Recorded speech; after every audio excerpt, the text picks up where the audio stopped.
Let's make 5 kg rice at home. इसके लिए आपको चाहिए होगा एक बड़ा सा पतीला और पतीले में चाहिए 1 लीटर ऑयल। इसमें ऐड करेंगे 1 kg अनियन। अनियन को स्लाइसी चॉप करके ऐड करना है और इसको मिक्स करते रहेंगे until translucent. Then we will add finely chopped green chilies and lemon. Lemons are totally optional.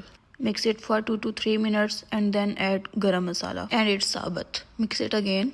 3 to 4 tablespoon चोट निकाल के जिंजर गार्लिक पेस्ट ऐड करें and then we will add 240 grams salt जो कि अराउंड 35 टीस्पून्स के बराबर है। Then we will add बाकी के तमाम मसाले, धनिया और रेड चिली पाउडर 4 टेबलस्पून, गरम मसाला 3 टेबलस्पून कुटा हुआ और हाफ पैकेट बिरयानी मसाला। थोड़ा सा पकाने के बाद टमाटो पेस्ट ऐड करें। टमाटर लिए थे 1 kg। सिंपली इनका पेस्ट बना लें।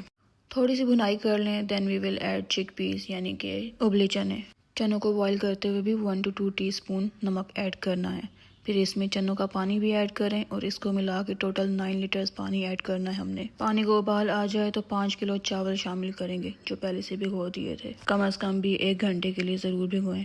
फूड कलर बिल्कुल ऑप्शनल है। इसके बाद दम लगा दें। दम की फ्लेम बिल्कुल लो होनी चाहिए। Homemade 5 kg rice are ready. If you like this video, do follow for more. Allah Hafiz.